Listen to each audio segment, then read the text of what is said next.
बिस्मिल्लाह की मिसाल है ना। हमने बोला इब्राहिम झुक जाओ, हमने बोला झुक गया अल्लाह आलम। ऐसा ही है ना। उनके बोला तुमको तुम्हारी कुर्बानी नहीं चाहिए। हमने तो बोला तुम झुक जाओ, तुम झुक गए। हमने बोला आग में फेंक रहे हैं, जाने दो, तुम चले गए। हमने बोला बुत तोड़ दो, तुमने तोड़ दिए। हमने बोला तुम वतन से हिजरत कर जाओ, तुम कर गए। अब तुम्हारी कुर्बानी थोड़ी चाहिए। अब है असल मसला, फैमिली की कुर्बानी चाहिए, और ये देनी तो पड़ेगी। आजमाइश है, अब देखते हैं क्या करते हैं। फैमिली भी बड़ी जबरदस्त, पहले भी कुर्बानी दे चुकी, फिर कुर्बानी देने के लिए राजी। जहां पर कुर्बानी करने और लेने के बजाय कुर्बानी देने का मिजाज बन जाता है, उनका जिक्र खैर बाकी रहता है, उनका नजरिया इर्तिका पाता है, उनका दीन आगे की तरफ जाता है। कुर्बानी मांगने या करने वालों का नहीं जाता, ये तो रियाकारी है। आप कब से माज़अल्लाह हो गए कि आप इन दो तरफ के पहलू दे। आपने तो कुर्बानी देनी है। हमने क्या किया? हमने गोश्त, खून, हड्डियां, खाल, इसको कुर्बानी समझ लिया, जबकि कुर्बानी तो ये है ही नहीं। ये एक शक्ल है कुर्बानी कि आप अपना माल कुर्बान कर सकते हैं। जो माल कुर्बान कर सकता है वो जान भी कर सकता है। माल बड़ी अहमियत रखता है। ये एक पहलू तो है कुर्बानी का, लेकिन कुर्बानी का मकसद नहीं है। मिसाल के तौर पर हमने रोजा रखा, हम भूखे रहे, प्यासे रहे, ऐसा ही हुआ ना हमारे साथ। फजर से लेकर मगरिब तक हम भूखे प्यासे भी रहे, नमाजें भी पढ़ ली, तरावियां भी पढ़ ली, तहज्जुद भी पढ़ ली। पहले से रीते थोड़ी आंख खुल गई तो, लेकिन अगर तकवा पैदा नहीं हुआ, उस रोजे का वो माशरे में असर नहीं हुआ, सारा साल उसके मुताबिक जिंदगी नहीं गुजरी। देखे, कबूल करने वाला अल्लाह रब्बुल आलमीन ने वो जानता है उसने कबूल किया या नहीं किया। लेकिन क्या आया माशरे को आपके ऐसे रोजे का कोई फायदा है? तो इसका जवाब है जी नहीं। माशरती पहलू पर आपके रोजे का कोई फायदा नहीं है। इसी तरह आप कुर्बानी देना चाहते हैं, लेकिन आप कुर्बानी देने की जगह आपने गोश्त को कुर्बानी समझ लिया, आपने खून को कुर्बानी समझ लिया, आपने कुल कुर्बानी ये समझ ली कि आपने कोई बकरा या गाय या ऊंट XYZ कोई भी जानवर खरीदा, हलाल जानवर, और उसको ज़िबा करने के बाद 3 हिस्से किए, एक अपने पास रख लिया, एक मसाकीन को बांट दिया, एक रिश्तेदारों को बांट दिया। आपकी जो शक्ल अल्लाह रब्बुल आलमीन ने कायम की, रस्म, वो तो अदा हो गई, लेकिन क्या इसका मकसद हासिल हुआ? तो इसका जवाब है जी नहीं। अगर आपका भाई आपसे नाराज है, यार भाई डांट भी देता है, बड़ा भाई बाप की जगह होता है या नहीं होता? बड़ा भाई बाप की जगह है ना। उसने तुम्हें एक जगह पे डांट दिया महफिल में, बड़े उससे नाराज हुए घूमने चले जा रहे हो, बड़े तवंगर बने चले जा रहे हो। मां ने कहीं पे टोक दिया, मेरी शादी हो गई है, बच्चे हो गए, तुम अभी भी मुझे डांट रही हो, अभी भी टोक देती हो महफिल में। क्या हो गया? तो भाई इसी झुकने का, इसी बुर्दबारी का, इसी चीज को नजरअंदाज करके खुद को, अपनी अना को मिटा देने का नाम तो कुर्बानी है। एक मिसाल और देता हूं मैं आपको। गुज़वा बदर हुई, गुज़वा खंदक हुई, गुज़वा खैबर हुई, गुज़वा हुनैन हुई। अपनी जानों को कुर्बान कर देने वाले साहबा, अपनी फैमिलीज कुर्बान कर देने वाले साहबा, क्या कुर्बानी नहीं थी? वो किसके खातिर किया उन्होंने? अपनी जात के लिए, अल्लाह रब्बुल आलमीन की रजा के लिए। अगर अल्लाह रब्बुल आलमीन की रजा की खातिर आपकी कुर्बानी में पहलू नहीं है कोई ऐसा, तो आप यकीन कबूल करना ना करना, मैं फिर कह रहा हूं, अल्लाह रब्बुल आलमीन का काम है। लेकिन इस माशरे को, इस उम्मत को और आपकी खुद फैमिली को आपकी कुर्बानी का कोई फायदा नहीं। आप एक रस्म अदा कर रहे हैं, बस चले चले जा रहे हैं, चले चले जा रहे हो। तेरा बछड़ा तो बड़ा कमजोर है भाई, और इसका बछड़ा बहुत जबरदस्त है भाई। भाई उसके पास ज्यादा पैसे हैं, जिसके पास जो हैसियत थी वो ले आया।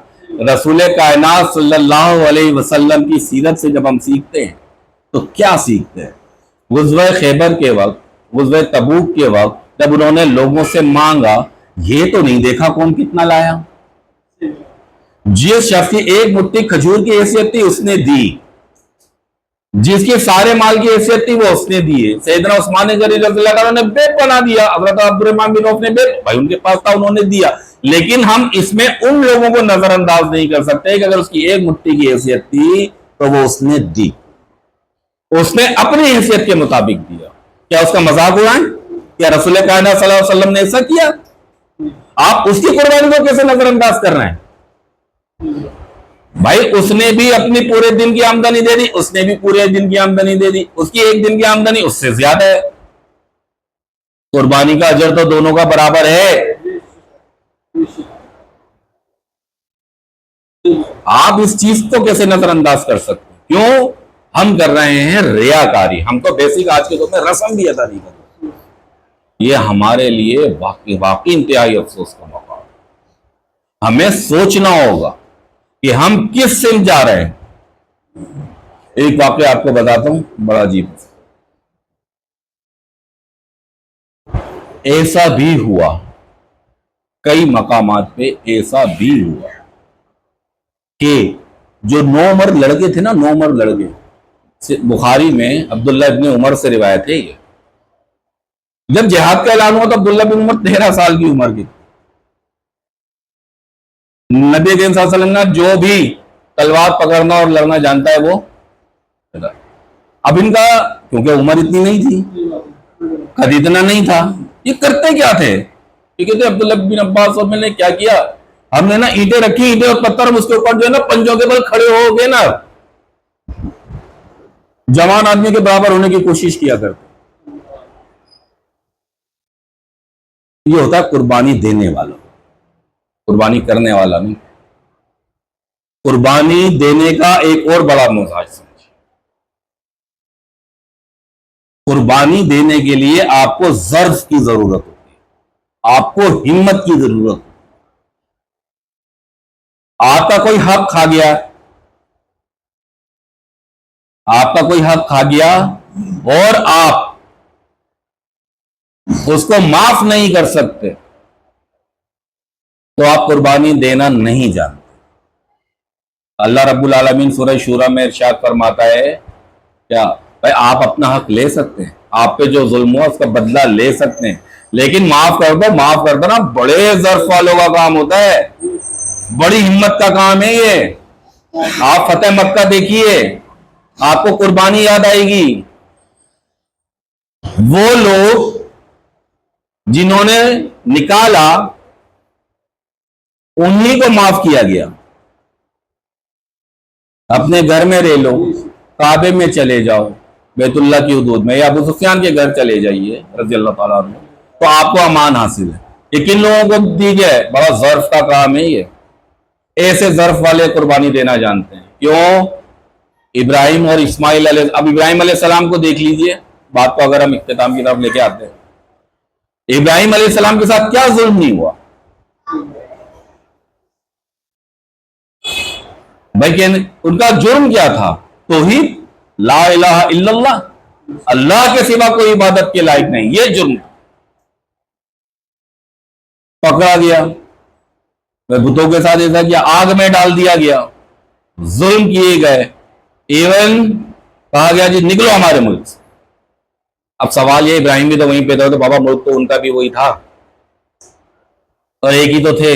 आखिर ऐसी क्या आफत आ पड़ी? निकलते टाइम भी क्या कह रहे? उन अज़ा से जो वालिद है उनके साथ हैं मुशरिकीन के, बुत परस्तों के, बोल क्या रहे हैं? ए मेरे बाप, मैं अल्लाह से अपने अल्लाह से तुम्हारी बख्शिश की दुआ मांगूंगा। अल्लाह से अल्लाह इसको बख्श दे, शायद ईमान ले आए। फिर सूरह तौबा आयत नंबर 114 में अल्लाह रब्बुल आलमीन ने फरमाया कि इब्राहिम का वादा उनकी रहम दिली के सबब था। जब पता लगा कि अल्लाह से बेजार थे, मुशरिकों में से थे तो वो उनसे बेजार हो।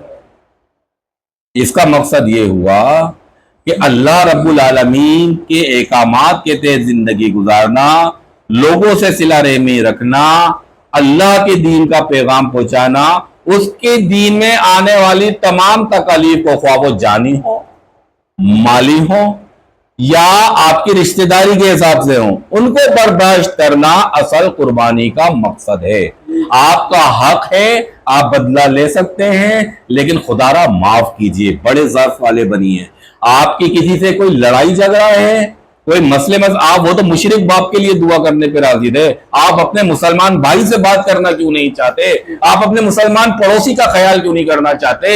आप अपने छोटों पर रहम करना क्यों नहीं चाहते? आप अपने ही हम वतनों को उनसे मुल्क से निकालने के दर पे क्यों हैं? आप बच्चों और औरतों पे बमबारी करने के रवादार कैसे हो सकते हैं, जबकि आप इब्राहिम के मानने वाले हैं? दावा है आपका आप इब्राहिम के मानने वाले होने का, आपको या शर्म नहीं आ रही उनका दावा नाम लेते हुए? हमें ये मकाम देखना होगा, आया वाकई हम इब्राहिम अलैहिस्सलाम के मानने वाले हैं? तो अगर हमें कभी मौका मिलता है तो हमें लोगों के खेत बर्बाद नहीं करने। अभी भी झड़प हुई थी, अल्लाह रब्बुल आलमीन ने आपको इज्जत दी। अगर बिलफर्ज आप कब्जा कर लेते तो आपने करना क्या था? आपने औरतों बच्चों को नहीं मारना था, आपने उनके खड़े खेतों को नहीं करना, उनको माफ करना था। ये है ज़र्फ, ये है कुर्बानी देना, कुर्बानी करना, कुर्बानी मांगना। अल्लाह पर रहने दीजिए, कुर्बानी देने वाले बनिए। इंशाअल्लाह रहमान अल्लाह रब्बुल आलमीन माशरे में इसके असरात दिखाएगा। वमा अलैना।